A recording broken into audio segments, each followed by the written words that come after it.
So, you're diving into a new D&D campaign, and you're daunted by the prospect of having to come up with something cool and fun and unique of your own? Don't worry, we've got you covered. This is Demystifying D&D.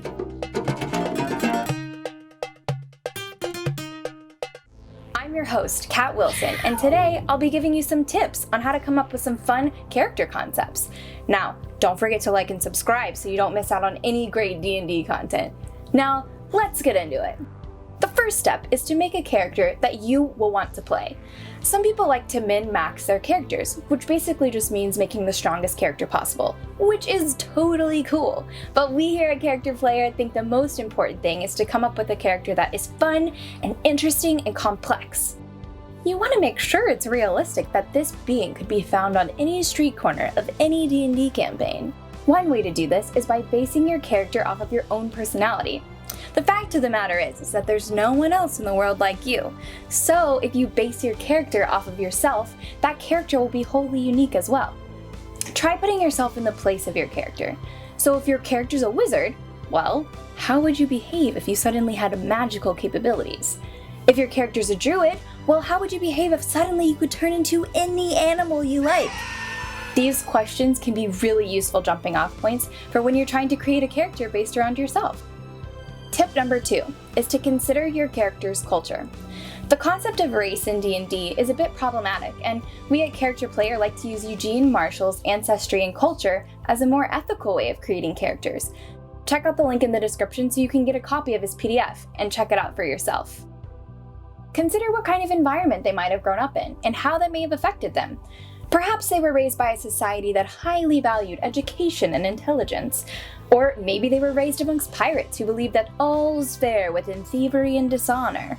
Whatever it is, your character's culture can give you a really good insight into how they relate to the world around them. Another way to create a character is to use the wide variety of backgrounds D&D has to offer. To start, use the list of backgrounds in the player's handbook as a door into developing a more creative character. For example, let's say you go with a criminal background. You're an experienced criminal, and you have a history of breaking the law.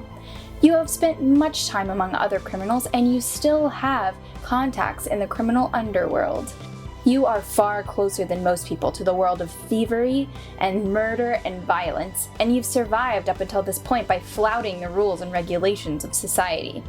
And with that, you can let your imagination run wild. What kind of criminal were you? Perhaps you were a stealthy pickpocket, or a tough enforcer, or maybe even a hired smuggler a la Han Solo. With every background comes suggested characteristics. These include personality traits, ideals, bonds, and flaws. These are just suggestions and you're not bound to any of them, but they can be really nice inspiration for whatever you can come up with. I've actually used these character suggestions in the past to anchor big portions of my character's personality. Personality traits are small, simple ways to set your character apart from other characters. Try to come up with traits that show us something fun and interesting about your character in a more specific way. For example, if my character's funny, that's different than saying, my character likes to sneak into taverns to practice comedy routines. See how the second option shows us a little something about my character's disposition and mannerisms. A good way to think about personality traits is to consider your character's highest ability score and lowest ability score. So, for example, say your character has really low charisma. Potentially, they're really shy and hesitant to speak. But they have super high strength. Maybe your character's picking up things all the time. These ability scores can be really good indicators as to what your personality traits are for your character. Ideals are the things that you believe in most strongly, the fundamental moral and ethical principles that compel you to act the way that you do. What lines would your character never cross? What is the thing that your character would die for? And what are the things that your character strive for all the time? Bonds represent a character's connection to people, places, and events in the world. They tie your character to their background. They might inspire you to heights of heroism, or lead you to act against your own best interest if they're threatened.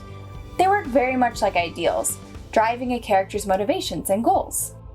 Flaws represent any vice, compulsion, fear, or weakness. Basically, anything that somebody else could exploit to bring your character to ruin or make them act against their best interests. Tip number 4 is to think of your favorite characters. Are you more of a fan of Batman or Superman? Arwen or Eowyn? Team Edward or Team George?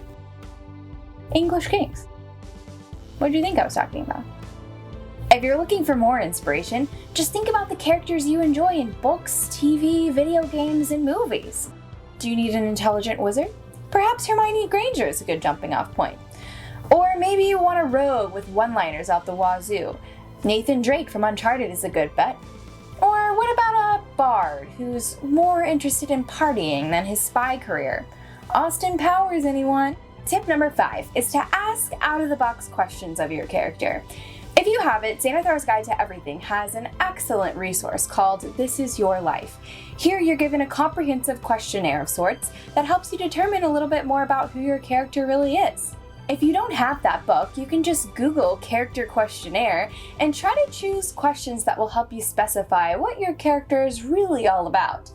You can ask questions like, what's your character's favorite food? Or how does your character walk? Or what if your character was an instrument? What kind of instrument would your character be? Asking questions that are kind of out of the norm can really help stir up your imagination just to see what might come out. Tip number 6 is to talk to your DM. It's important for you to have a clear picture from your DM on what type of campaign you're going to be playing in. Understanding the setting and story can really help you specify what type of character to play. The DM can also help you with any inspiration you might already be cooking with. For example, if you're hoping to play a devout warrior for the forgotten god, then maybe your DM knows what region or group of people you might belong to in this particular campaign. Or you can even work with your DM to come up with your own group or organization if you both feel so inspired to do so. Well, that about covers character concepts.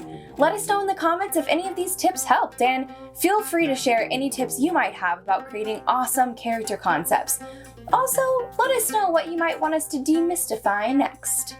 Check out the links in the description for the articles that helped us to create this video. And while you're there, don't forget to like and subscribe so you don't miss out on any great D&D content. Until next time, remember, no guts, no story. Check out our other shows like Monsters Lab, 1 Hour One Shot, and our live stream campaigns. We're live every Monday at 7:30 p.m. Pacific on twitch.tv/characterplayer.